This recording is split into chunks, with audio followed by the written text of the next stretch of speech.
Estamos começando mais um Desafio Profissão, um programa da equipe de orientação profissional do curso de Psicologia da PUC de São Paulo, do NASCE Orientação Vocacional, em parceria com a TV PUC. E hoje conversaremos sobre a profissão do bailarino, da bailarina. E para isso conversaremos com a Denise Bessa, que é bailarina do grupo jovem Sopro. Tem formação em balé clássico pela Sopro Escola de Dança. E com a Natasha Zaquel, que é graduada em Comunicação das Artes do Corpo, modalidade dança, é formada em dança contemporânea, trabalhou com dança no projeto Arte e Educação nas creches municipais de Santo André e deu aulas particulares de dança contemporânea. É educadora assistente no Abracadança e ministra aulas no Espaço Cultural Vértice. É pesquisadora de dança. Eu agradeço a participação de vocês. E poderíamos começar com um caso, uma situação a respeito da profissão. É bastante comum as pessoas perguntarem, né? Nossa, o que você faz? O que você trabalha, né? Ah, eu danço e dou aulas também, né? Eu sou bailarina, sou professora. Ah, legal, mas além disso, né? Além de dançar e dar aula, você trabalha no quê? E aí a gente sempre fica... O que eu respondo, né? Como explica isso? Aproveitando então a deixa, dança é profissão? Claro, né? Claro. Acho que tem muito... não sei se é um pouco de preconceito em relação ao bailarino ou à dança como profissão, mas essas perguntas e esses questionamentos são muito comuns, assim, também já aconteceu comigo. Ah, não, mas você vai fazer o quê? Você tem que fazer uma faculdade. Eu escolhi, por exemplo, não fazer faculdade de dança, né? Porque eu queria me profissionalizar, eu queria fazer muitas aulas. Não sei se foi... Eu tenho algumas amigas que formaram comigo, mas foram fazer faculdade. Eu escolhi fazer outra faculdade. E continuar, claro, fazendo aulas, porque para se formar bailarino não tem jeito, tem que fazer muita aula, é uma disciplina, tem que fazer muita aula, uma dedicação muito completa, assim, muito durante a vida, então, e nunca pode parar. Mas eu decidi não ir para esse caminho da faculdade, sim outro, fazendo aulas em lugares diferentes, porque você vai pegando coisas diferentes e se descobrindo. Mas as pessoas, não, mas não é sim, né? Trabalho, né? É trabalho, claro. Eu acho que uma coisa importante que a Denise falou nisso, né, é que, na verdade, acho que não é só para dança, mas é na formação do artista isso mesmo, né? Existe esse delay, né? Quando trabalha com artes, nossa, você trabalha com o que você ama, com o que você gosta, nossa, deve ser um prazer o tempo inteiro. E não, o artista, no nosso caso as bailarinas, nós somos trabalhadoras como qualquer outra pessoa. Acontece que a gente lida com uma linguagem estética que é a dança. Então, tem essa questão, né? Tem essa distância também, né? De encarar a arte como também é uma área de conhecimento, é uma área de trabalho, né? Então, e tem essas possibilidades de formação que eu acho interessantes também, como no caso da Denise, né? Faz aulas em outros contextos, dentro de companhias, dentro de grupos e se forma dessa maneira, e tem artistas que buscam outras coisas dentro da universidade, procuram outras formações também. Outras possibilidades. Isso. Mas a formação de um bailarino, de uma bailarina, acontece desde pequenininho? É necessário isso? Olha, eu comecei desde pequenininha, né? Mas eu conheço muitas pessoas que começaram, principalmente homens, às vezes, que começaram com 14, com 13. Não vou dizer que amigas que começaram mais tarde, às vezes, têm mais dificuldade. Quando você já vem, desde pequeno, você já, em relação a alongamento, coisas que são necessárias, principalmente para o balé clássico, o corpo já está acostumado, vamos dizer assim. Mas tem muita gente que com esforço e com muita aula consegue atingir um nível profissional e trabalhar profissionalmente aí nas melhores companhias, tendo começado pequeno ou não. Mas enxergaria assim talvez uma facilidade maior, quem começou mais. Qual é a função de um curso superior como Comunicações de Artes do Corpo em dança ou em outras faculdades que você tem habilitação específica em dança? Qual é a função desse tipo de formação universitária? Eu acho que a universidade, ela propôs para o artista outras possibilidades de formação que antes não existiam. Sei lá, se a gente pensar nas universidades, nas primeiras universidades de arte, pensar nas faculdades, acho que que hoje são as artes visuais, mas que antes eram as artes plásticas e tal. Eu acho que toda a universidade, acho que para qualquer profissional, ela concentra muitos conhecimentos sobre aquela área e possibilita que em 4, 5 anos, dependendo de qual curso que você faz, você entre em contato com um monte de vertentes diferentes de conhecimentos dentro daquela mesma área. Então, acho que no caso da dança, a importância da universidade é justamente isso, porque em 4 anos não se forma um artista, não se forma nenhum profissional em 4 anos. É a prática, como a Denise falou também, é diária. No caso do bailarino, é diária. Eu também. Eu vim de uma escola de formação em dança contemporânea também. No desde caso da escola, pequenininha? Desde pequenininha, não. Eu tenho outro percurso parecido com o de algumas amigas da Denise. Sei. E depois eu procurei a faculdade, já vão completar 10 anos que eu danço. Eu também, a minha prática é diária de dança. Todo dia eu faço aula de técnica. E isso tem a ver com algumas opções de dança que eu quero fazer. Eu acho que no caso da universidade, ela propõe que você entre em contato com muitos professores de áreas completamente, assim, de atuações completamente diferentes dentro da mesma área. Então é essa que é a riqueza. Acho que no caso de qualquer pessoa que escolhe ser artista ou que escolhe ser bailarina, de estar dentro da universidade. Então isso pode variar, tanto para quem quer fazer uma universidade de dança, como quer fazer psicologia ou fazer outra coisa. Você entra em contato com outros conhecimentos que vão te possibilitar mais conexões dentro da sua prática já diária. Essa é a importância da universidade, que eu acho que é a ideia de formar pesquisadores, né? O que pode fazer um profissional da dança? Qual é o trabalho dele? Aonde ele pode exercer seu trabalho? Acho que tem muitas possibilidades, né? Muitas. Bom, vou falar de algo, eu acho que profissional pode prestar algumas audições, pode fazer algumas audições para entrar nas companhias, que é o processo, a companhia de dança contemporânea, a companhia de balé clássico, que tem aí não só aqui no Brasil, mas tem em todos os lugares. É um caminho você dançar numa companhia, assim como você pode dar aula, você pode você pode dar aula na universidade, eu não sei o que mais, tem bastante isso. coisa. Exatamente, acho que é como você está falando, você pode tanto escolher dar aulas de dança, como você pode escolher ter a sua pesquisa solo, também você pode de repente trabalhar com várias pessoas e escolher que você quer trabalhar com uma dança, então eu quero fazer só isso, quero fazer sozinho, eu quero fazer um trabalho em duplo, ou eu quero me preparar para estar numa companhia que já tem um trabalho de repertório, seja no clássico, seja no jazz, seja no moderno, seja contemporâneo.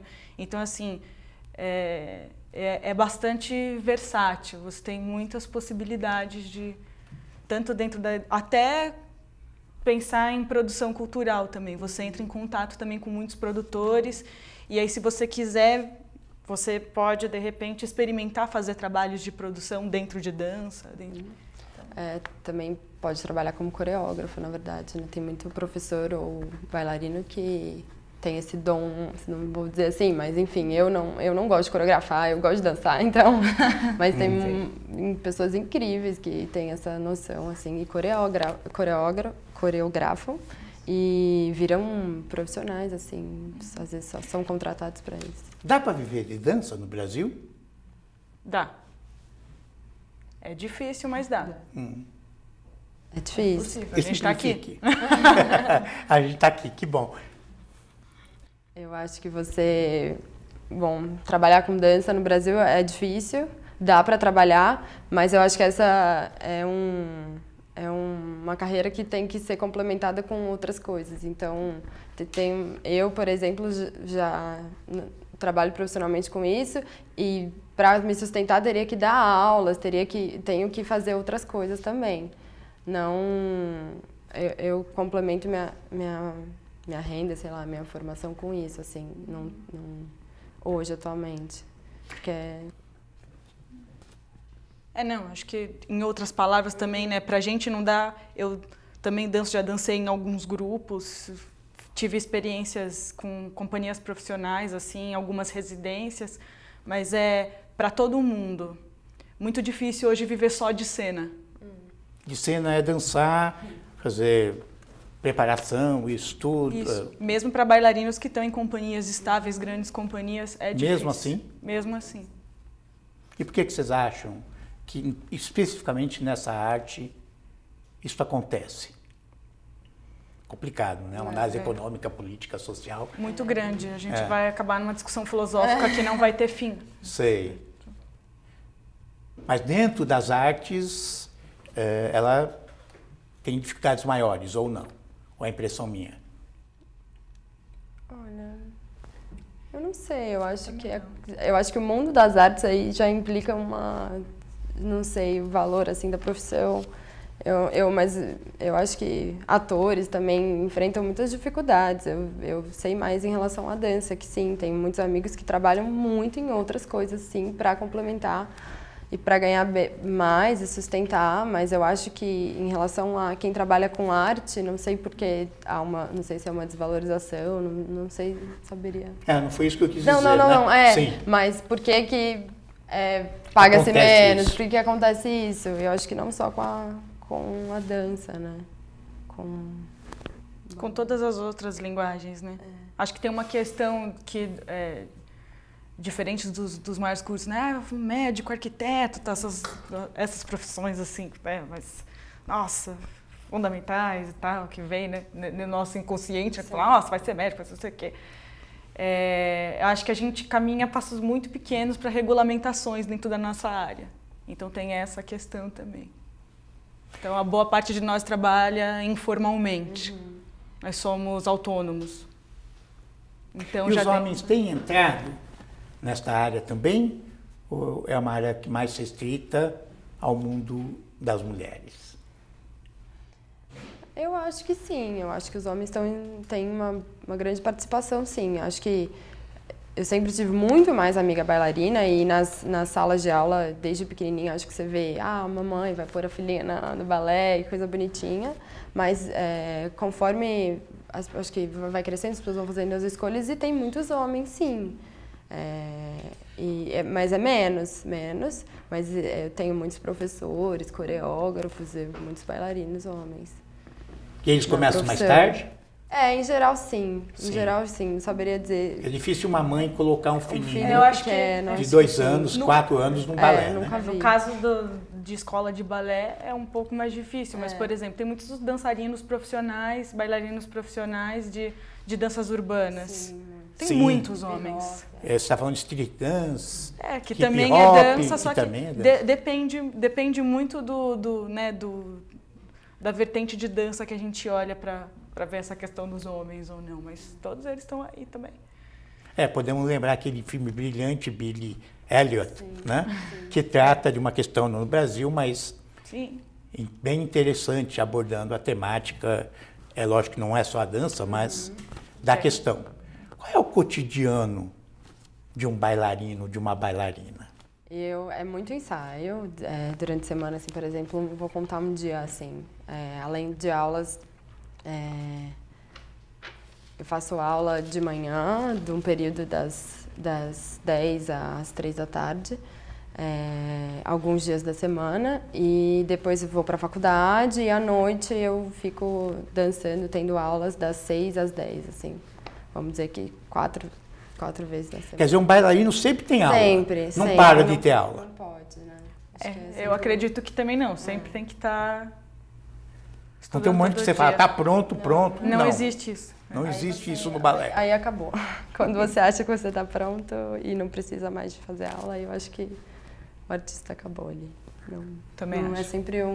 É sempre você descobrindo além dos seus limites e sempre se colocando. Eu acho que a dança coloca um pouco isso, assim, até onde você vai experimentar e você se descobrindo a sua linguagem no palco, fora do palco, na aula, muito consciente, assim, de o que você tem que melhorar e sempre buscando essa expressividade, enfim. O seu cotidiano é mais ou menos parecido? Sim. Quer dizer, você vive dança todo o tempo possível, nas mais diversas formas, ensaiando... Dando aula.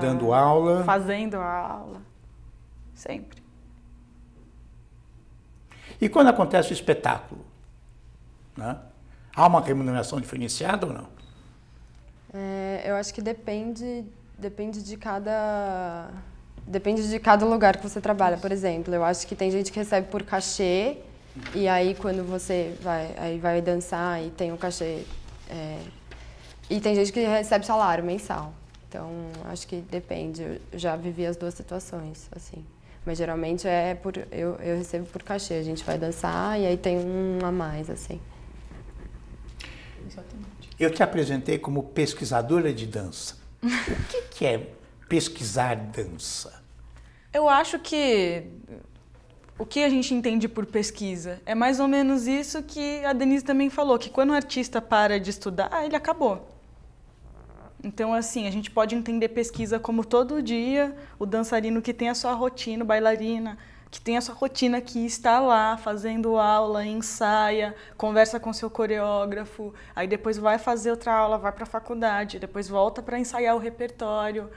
Esse cuidado diário, essa observação diária que você tem com o seu cotidiano já é uma pesquisa de dança. Sim. Então, Quer no dizer, caso, não é uma pesquisa acadêmica, é isso? Exatamente, não necessariamente. Um artista ele pode ter uma pesquisa acadêmica dentro da sua pesquisa artística, mas pesquisa acadêmica e pesquisa artística são duas coisas diferentes. E acho que não é que eu trabalho com uma pesquisa, né, de dança, estou começando ainda, né, não é nada, eu não sou uma pesquisadora. Para você chegar a ser um pesquisador na área, assim que acho que como qualquer outra área, muitas décadas fazendo, é muita relação. Mas é isso, não sei exatamente se eu consegui te responder, mas é dia a dia você querer repetir e modificar alguma coisa no que você está fazendo. Todo dia aquele santo trabalho, aquele cotidiano, vai lá, faz o seu plié, um dia o pé tá doendo, aí no outro dia sua cabeça está doendo, aí no outro dia você não sabe como você vai pagar o aluguel, aí no quinto dia você fala, nossa, vou passar isso para o meu grupo. Nós temos visto em algumas companhias modernas, de balé moderno, que os bailarinos são verdadeiros ginastas, né? Quer dizer, a diferença entre uma ginástica artística e um balé e o que se faz com o corpo é impressionante. É muito diferente isso do balé clássico, ou não? Acho que depende do coreógrafo. Uhum. Sei. Tudo depende do coreógrafo, do seu diretor e qual que é o trabalho, o que está em questão. Então, por exemplo, se você, sei lá, tem muitos balés que só estão interessados em trabalhar com a técnica do balé clássico e vai dançar repertório. Aí é um treinamento específico. Repertório é tipo quebra-nozes. Isso. Essas clássicas. Isso. E aí que é o teatro municipal. O corpo de baile. Tem ainda o corpo de baile no municipal? Estou desinformado quanto a isso. Mas está bem diversificado. Eles não são tão dirigidos ao balé clássico, mas tem sim. Tem a escola do municipal. Sim. E o outro balé, tipo Deborah Coker. Tem outros treinamentos juntos dentro, tanto tem balé clássico, mas os bailarinos eles precisam agregar, que acho que é uma outra discussão interessante, no caso, para a profissão de bailarina, são os treinamentos que você tem. Então, dependendo de qual é a pesquisa que o coreógrafo tem, aí ele precisa preparar os corpos daquelas bailarinas, daqueles bailarinos para fazer determinado. Então, por exemplo, você vai ver o trabalho da Deborah Coker, sei lá, tem o futebol, ou outro cruel, você vai vendo os trabalhos, os bailarinos precisam não só de um treinamento para fazer aquela dança. Ou, por exemplo, no caso, outra grande companhia, por exemplo, o Grupo Corpo. Treinamento de balé clássico, mas aí você vai ver a dança que eles fazem, você vê outras coisas ali. Ou, sei lá, você vê, por exemplo, outras companhias que desenvolveram as suas próprias técnicas. Que aí vão agregando um pouco. Eu venho a minha dança que eu gosto e que eu faço é a dança contemporânea, mas tem esse treinamento que é o clássico, que é fundamental, mas que a gente tem uma preparação que a gente precisa ter muito músculo e tem essa preparação física mesmo, de tem que fazer flexão, tem que fazer abdominal, tem que criar uma musculatura. Musculação. Musculação, porque a gente usa muito o corpo como apoio, então é muito. Você olha e fala, não, às vezes tem gente que fala, vocês fazem circo? Porque tem muito isso, tem muita parada de mão, tem muita parada de cabeça. Então, acho que cada técnica também vai vai pedindo, não, acho que as pessoas precisam de tal aula, de tal... Mas sim, acho que tem muita exigência e fica, os alongamentos, fica parecendo ginástica mesmo, assim, umas coisas, mas acho que depende das linhas. De vez em quando a gente ouve, o Bolshoi abriu um grupo de dança, acho que Paraná, né? É isso? Isso. E é uma escola de dança desde pequenininho. Quero me tornar uma bailarina, um bailarino clássico. É fácil entrar num corpo? Eu acho que aí entra, aí é uma discussão de dança muito específica, que é a do balé clássico, que é dessa história, por exemplo, de garotas que começam a dançar muito cedo. Sei. Então, assim, eu poderia ter todas as aptidões físicas, eu sei lá, eu poderia nascer magra, longilínea, russa, mas se eu começasse a dançar com a idade que eu comecei a dançar profissionalmente, eu não ia conseguir, no caso do Bolshoi. Mas Sei. hoje eu trabalho com dança, porque eu procurei outros caminhos. Porque eu fui buscar outras coisas. Então, no caso do Bolshoi especificamente, tem esta outra ideia da construção de um corpo para uma dança. E aí é muito específico, aí não dá para você entrar tão... Ideal nessas grandes escolas para você entrar, é você entrar realmente pequenininho. E o processo já, quando você é muito pequenininho, sei lá, 6, 7 anos, já é difícil de entrar com essa idade, assim. Quer dizer, você tem a questão da escolha, eu acho que é importante vocês terem dito, dança, balé também é street dance, também é hip hop, que talvez não seja entendido como tal, como arte, né? É um preconceito, talvez, mas não é, na verdade, uma escolha, né? Porque as pessoas começam muito pequenininhas, levadas pelos seus pais, com até uma atividade entre tantas outras, algumas pessoas ficam, né? Não são todas que ficam, algumas pessoas ficam e buscam, então, a profissionalização. Isso. E podem se dedicar a isso, né? E vão ter que batalhar pelas dificuldades na área, como qualquer outra profissão, não é? Agora, vou fazer uma pergunta pessoal. Por que você foi fazer psicologia? Por quê? Você foi fazer psicologia? Olha, eu saí do terceiro colegial, eu fiz uma orientação vocacional, sim, foi um processo bastante interessante, mas eu estava um pouco perdida, estava entre a psicologia, jornalismo, não sabia direito, não queria fazer faculdade de dança, queria continuar dançando, e daí eu lembro de ter vontade de entender o ser humano, assim, de entender alguma coisa, por que isso acontece, fui um pouco nisso, eu levei tudo isso para orientação vocacional, e no final, vai fazer psicologia. Eu tive várias dúvidas durante o primeiro, segundo, terceiro ano, assim, será que eu saio? Será que eu vou virar bailarina? Só bailarina, né? Mas tem um momento que você vai ter que definir, balé ou psicologia, ou não? Não, eu gostaria, meu sonho maior, assim, é talvez conciliar essas duas coisas. Eu tenho paixão pela psicologia, construída ao longo dos 5 anos aqui, e tenho paixão, minha vida também não faria sentido se eu não dançasse, Então, que eu consiga, assim, acho que vou ter momentos em que eu vou investir mais em uma carreira ou em outra, e aí é um ponto de decisão, mas gostaria de levar as duas coisas profissionalmente, assim. Perfeito. O que mais poderíamos falar sobre a dança importante para os jovens que querem abraçar essa carreira? Teria alguma dica? Se você quer, vai. E eu acho que, a princípio, como o trabalho de qualquer artista, você tem que pensar em como você vai sobreviver, não no quanto você vai ganhar. Eu diria que, como qualquer outra profissão, sim, balé, a dança, né, o bailarino precisa de muita dedicação, muito foco, eu acho. E tem muitos caminhos, assim, às vezes a gente acha que é só aquele, então não vai dar certo, acho que não. Acho que se jogar aí, conhecendo as possibilidades, que são várias, e agarrar mesmo e estudar bastante, assim. Hoje alguns manuais trazem a ideia de que o bailarino também pode atuar no sentido terapêutico, né, com deficientes, que é uma excelente terapia, né? É uma alternativa que se coloca de fato ou ainda é incipiente? São trabalhos que têm ou viés na educação somática, que tem, por exemplo, Há pouco a gente estava vendo a entrevista com o pessoal da Embi Morumbi e tal. Então, por exemplo, lá já teve, eu não estou um pouco desatualizada, mas lá já teve uma linha de educação somática, eu acho, dentro da dança e tal. Então tem um monte de possibilidades que trabalham dança e saúde. Não exatamente a dança, o discurso da dança tem a ver com saúde, que se confunde um pouco isso, né? Nossa, você é dança, nossa, deve ter uma saúde, deve ter... Não necessariamente, mas tem muitos trabalhos bastante especializados que têm a ver com dança e saúde. Trabalhos que juntam a terapia ocupacional, trabalhos que juntam a psicologia, trabalhos que juntam a educação somática. Então...